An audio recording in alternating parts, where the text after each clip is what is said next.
24번에 대한 거 합니다. 부모 땅 빌려 임대업을 할 경우에 세금에 대한 얘기예요. 이거 굉장히 중요해요. 이런 부분들에 대한 거, 저도 이런 부분들에 대한 거를 가지고서, 그래요. 뭐 해서 서로 얘기 나눴던 적이 있었는데, 이게 굉장히 중요한 내용이 돼요. 이거 굉장히 중요합니다. 자, 케이스.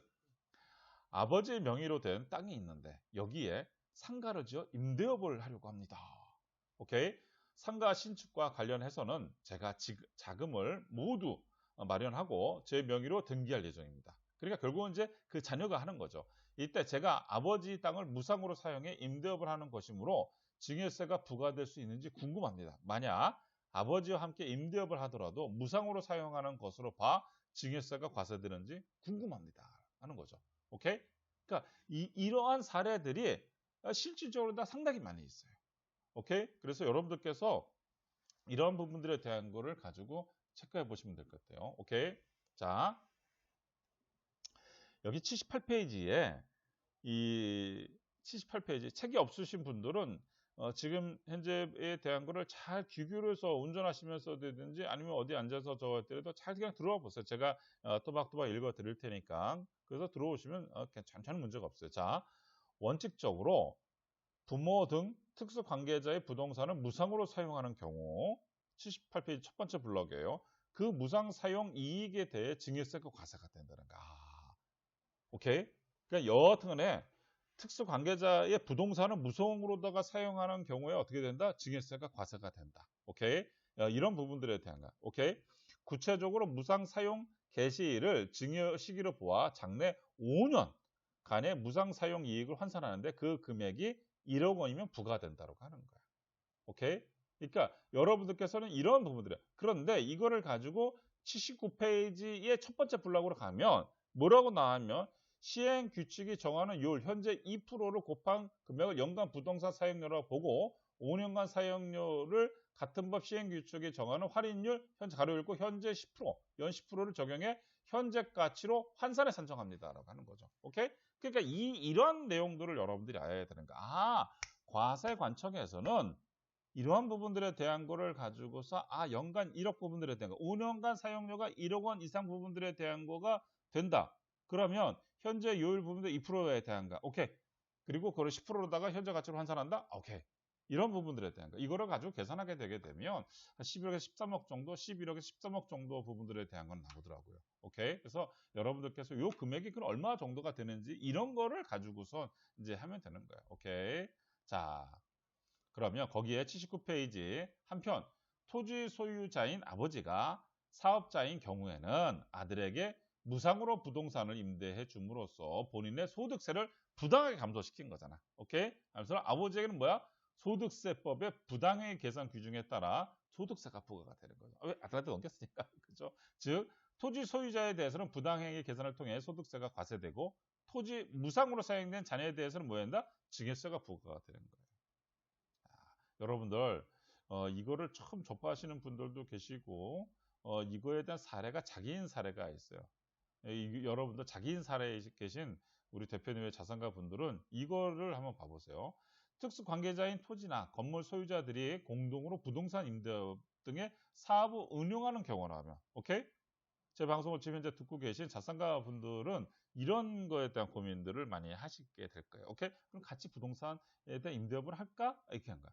원칙적으로 부동산 무상 사용 이익 증여세에 대해서 증여세를 과세하지 않아요. 그래서 주변에서 이런 얘기들이 많이 나오기 때문에 현재 이 방송을 들으시는 자산가 분들도 이 방송에 대해서 어떻게 하는 거야? 이 증여세에 고민하는데 과세가 되지 않는 건 사실이에요. 오케이? 다만 정당한 비율로 사업 수익을 배분하지 않는다면 증여세가 과세가 될 수 있다고 하는 거야. 이게 포인트예요. 이게 포인트. 오케이? 전체적인 거는 과세가 되지 않는 것 같으나 이거에 대해서 분배가 잘못됐을 때 여기에 대한 할 수 있어요. 그게 밑에 나와 있어요. 봐봐요. 실제로 부동산 임대업을 공동사업으로 영위하는 부자 간에 부동산 출자 지분 비율이 각 6.4, 아버지 6.4, 자녀가 만약에 어떻게 93.6%인 반면 그 손익 부인 중에서 아버지 33%, 아들이 66.7% 가져갔다 해줘. 산정된 사안의 과세관청은 신용이나 노무 등의 무용 출자로 인해 이게 어떻게 돼? 그래서 결과적인 건 그걸 밑에 따지게 되게 되면 그 부분도 차익 나는 금에 대해서는 뭐야? 증여받은 것에서 증여세가 부과될 수 있는 사례가 있다는 거죠.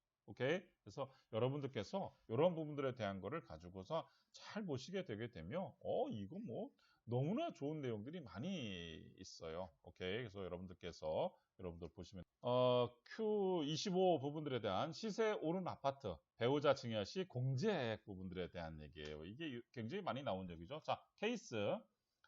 아파트를 매도할 계획입니다. 시세가 많이 올라서 양도소득세가 제법 나올 것 같은데 아파트 일부 지분을 아내에게 증여한 뒤 아내와 함께 매도하면 그 부분에 대해서는 6억의 증여세, 배우자 증여세 공제로 절세할 수 있을까요? 라고 하는 얘기가 되는 거예요. 오케이? 여러분도 충분히 가능한 얘기죠. 주변에서 나왔던 얘기가 되는 거죠. 오케이? 그래서 소득세, 증여세, 지방세를 함께 생각해 보면서 증여 시점과 양도 시점의 간격이 충분한지를 살펴봐야 된다라고 하는 딱 80페이지 첫 번째 블록의 내용이 굉장히 중요한 내용에 대한 화두를 탁 던져준 거야. 자, 한번 봐봐요. 뭐냐 그러면 남편이 당초에 3억에 취득을 했대. 이거를 가지고 남편이 당초에 3억에 취득하고 현재가가 6억이래요. 오케이? 현재 6억이라는 거. 그러니까 아내가 10년간 남편으로다가 해가지고 현재로 6억 그대로 내보내게 되게 되면 별 문제는 없는 거지. 오케이? 뭐냐 그러면 배우자 공제해가지고 배우자 간에 증여해주니까 6억을 그대로 증여해주게 되게 되면 아무 문제가 없는다. 단지 배우자가 그거 부분들에 대한 거를 자기 명의를 받았으니까 그거에 대해서 취득세 내는 거 그 정도만 하면 되는 거지 뭐 다른 부분들에 대한 거는 아무것도 문제가 없는 형태가 되는 거죠. 오케이. 자, 한편 만약에 밑에 있는 거 아내가 증여받은 아파트를 만약에 8억 원에 매도한다면 다시 말해서 뭐냐 6억 원이 아니라 8억 원에 매도를 했어. 그러면 차액이 얼마가 되니까 2억 원이 발생이 된 거잖아요. 오케이? 2억 원이 발생이 된 거잖아. 자, 그런데 그래가지고 이거를 갖다가 덜커덩이 팔으려고 내놔. 그럼 문제가 뭐가 발생이 되는 거야? 그 중간에 있는 거 봐. 증여받은 사람이 5년 이내에 그 자산을 양도할 경우에 관한 규정 부분들에 대한 거 어떻게 해? 여기는 어떻게 돼? 다시 다 가져간다라고 하는 거야. 가져간다. 2억 원 부분들에 대한 거를 가지고서 5년 내에 증여를 해줬는데 증여를 5년 내에 함부로 매각하면 된다 안 된다? 안 된다라고 하는 얘기가 되는 거야. 오케이? 그래서 이런 부분들에 대한 내용들이 다. 그렇다 그러면 어떻게 된다? 당초에 그 가장 큰 페널티 부분들이 어떻게 되냐면 당초에 남편이 얼마라 그랬었어요? 아까 3억 원에 샀다 그랬잖아. 그지?